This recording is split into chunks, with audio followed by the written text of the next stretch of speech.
All right, everybody, welcome back into Cherry Picking. Today, Babs and I are going to do the 2025 NHL mock draft, or our version of it at least. And the Islanders, with the first overall pick, take.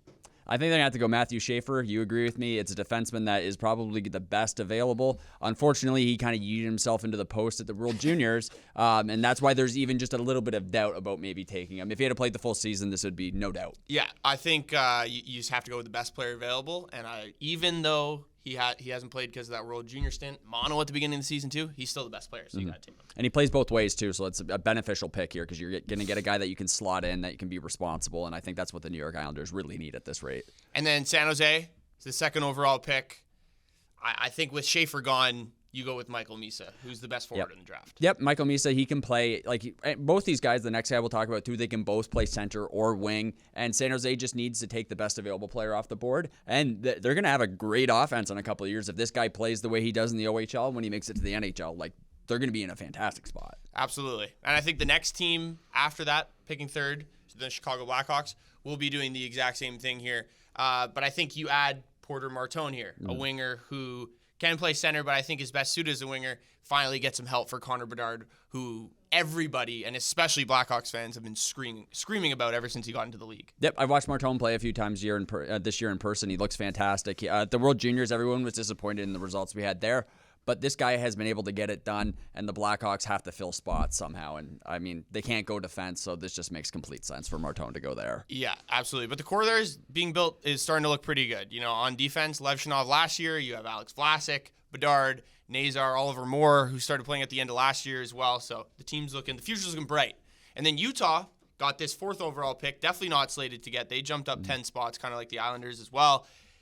And this, we kind of went off board a little bit because I think a lot of people might want to see James Hagens here, but we're going with a guy who's lighting up the QMJHL right now, having the best playoffs, and it's taken Moncton pretty much to the finals at this point. Yeah, it's kind of crazy with the amount of centers we have in the top 10 here. You're really having to probably take a center at this pick, and you have to really evaluate a couple of these guys because there's so many guys that are this close. It's a very small difference, but again, great playoff for this guy. Yeah, and with the thing with Caleb Desnoyers, I think that we saw last year with Beckett Seneca is his draft stock skyrocketed after his OHL playoffs. And I think we're going to see the same scenario here with what Babs mentioned with how many centers there are right now. I think you got to look at recency bias a little bit and kind of lean towards that. And I think he could be a great center for Utah as well.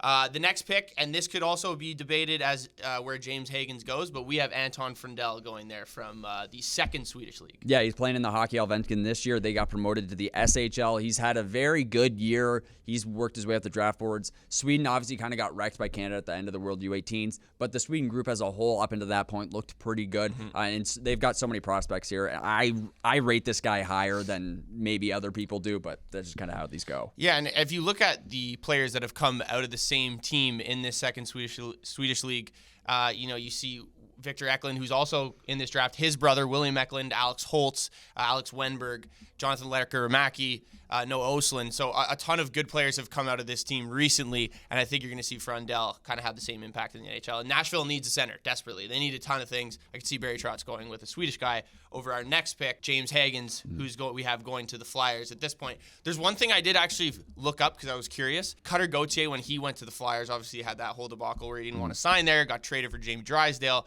Briere has not taken a kid from the U.S. national development team or a U.S. player since then. So does that stick here? I think not, because Hagens is just way too good of a player if he falls to 6 to pass up on. Yeah, I like Hagens. He's able to play a two-way game now because he's had to play against guys much older than him. World Juniors, he looked okay. He's obviously dropped, but I think it's more of a case of the players in front of him having better performances and showing a little bit more as opposed to any negatives against him. And he seems like the Philly type of player, so I think it just makes sense. Yeah, I agree. They need to fill a lot of holes, and they desperately need a center. They took a center last year in Jet Luchenko for the Flyers, but other than that, they haven't taken one since 2018. Jay O'Brien, I believe the name was, who I have no idea who that is. So next we have Boston picking. Earliest I remember Boston picking in a draft in some time now. I think they go with another center here. They need, obviously, They need to replace Patrice Bergeron. Much harder said than done. But I think you got to keep just throwing darts at the board. And I think Jake O'Brien is the guy. Great playmaker. Kind of has a similar kind of trajectory as Bergeron, just obviously not as high as a prospect. Yeah, 98 points this year, I believe. And when I watched this guy play, I was very impressed. Some people were saying like there's a lack of toughness and stuff like that. But again, that's not necessarily a huge red flag with some of these younger players because it's something you build and work on.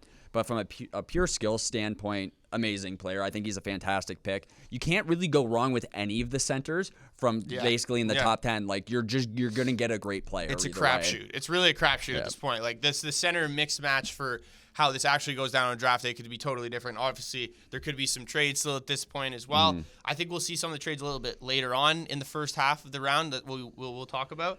But Seattle's picking 8th. And this is where we have the first defenseman coming off the board here. And I think Radim Murka, playing out of Seattle, is the best defenseman. Maybe not best defenseman, or could turn out to be the best defenseman, as weird as that sounds, but he's the most prototypical. 6'6", can move the puck really well, really good skater. Came over from the Czechia League, or was playing in the top Czechia League last year, came over to play for Seattle, had a pretty good end of the season, tough U18s, but still, in terms of like a prototype, I think this is exactly a kind of defenseman that you could see slide into the top 10, and Seattle has yet to take a defenseman with one of their first-round picks. Yeah, Buddy's 6'6", so I think he's a guy that you're going to bring in that can be a big guy in the NHL. Teams sometimes do draft for size, but he has played against the men already, so that's usually a good sign. Yeah, and now we have Buffalo. And then we have Buffalo selecting the top 10 once again. And I think at this point, with how we have this draft going, you just take the best player available, and that is Victor Eklund, who at this point, if this says how the draft actually goes, you could say he's slid a little bit, going 4 spots behind his teammate there in Anton Frundell. But Buffalo needs scoring, and he's the guy who could score, who's really left out of here. Did well at the World Juniors. Other people actually have this guy dropping even further, which I just doesn't make a lick of sense to me. He's played well. He's played with guys who have also shown really good stuff coming into this draft year. So if I'm Buffalo, I think you can feel very comfortable in this pick just because that team and the guys playing in that with the national team there, they've kind of like proven they just get the job done, and they've got a very solid group. Again, even though Sweden got blown out at the World U18s by Canada, they had a very, very impressive group, and there's even more guys from Sweden that will go later in the draft. And I think, too, something to be said about Buffalo, they've drafted a lot of Euros recently. If you look at some of the guys they drafted, Yuri Kulik, Isaac Rosen, Wahlberg, Hellenius last year.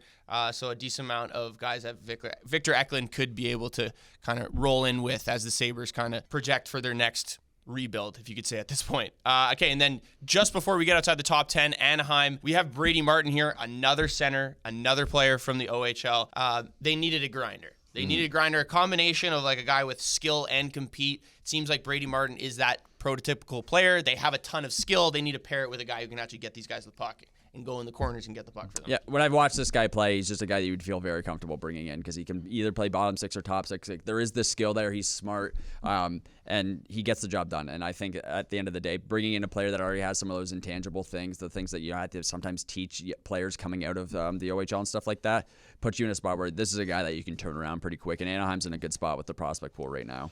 And I think with this next pick, with Pittsburgh picking, now they could have New York's pick as well. That's still undetermined. Even if New York keeps it, I feel like they're going to trade it.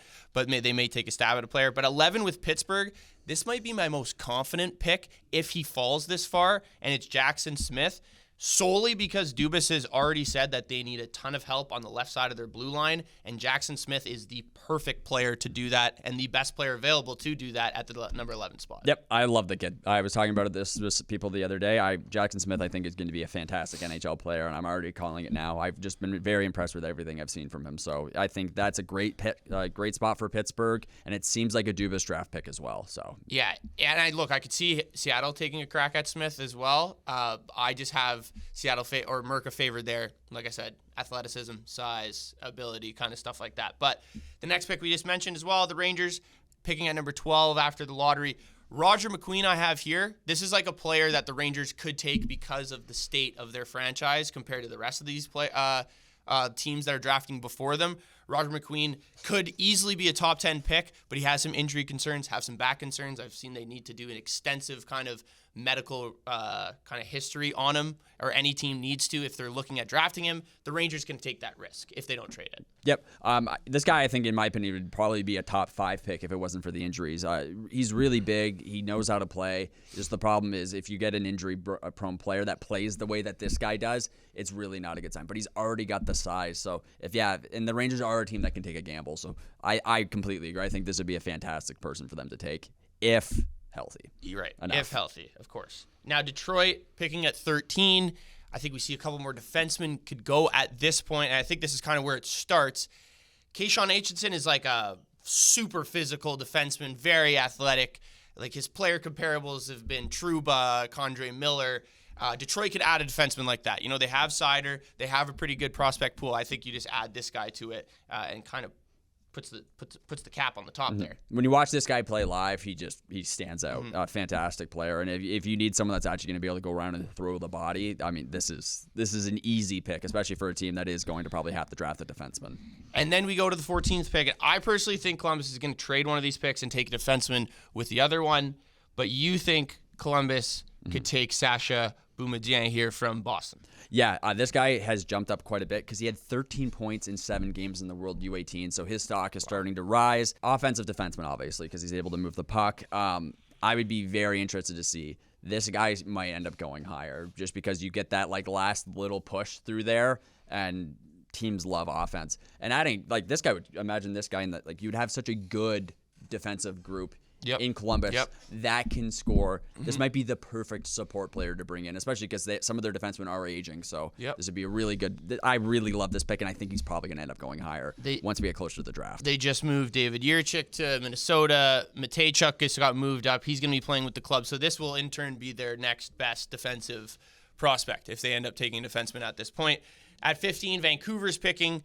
Now, we've talked about it. We have Jack Nesbitt here. This guy could easily go earlier as well. He could go 12 to the Rangers. He could go 10 to Anaheim. But if he falls this far to Vancouver, they'd be dumb not to take him, full 200-foot player. If you're looking to kind of start rebuilding at the center position, I think this is a good pick. Yeah, he had a decent playoffs. Windsor did collapse against the Kitchener Rangers there, but he was able to he gets points.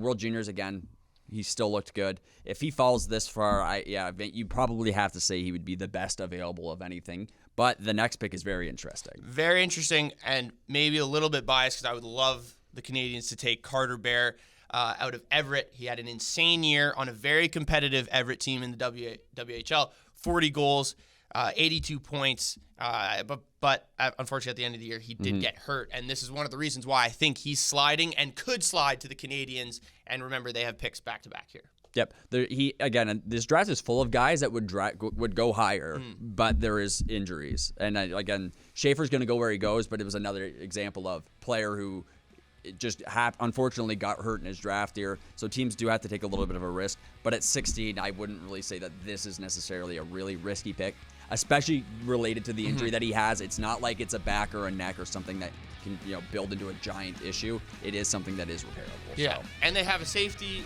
net kind of with the pick right behind them. If they do want to use both of them, they use a kind of riskier guy on a guy like Carter Bear, and they may be the safety pick as well. So we will see. That's it for the top 16 picks in the upcoming 2025 NHL Draft. For myself and Babs, if you guys want to see us do 17 to 32, let us know in the comments. Let us know what you thought of our picks so far, and we'll see you guys next time.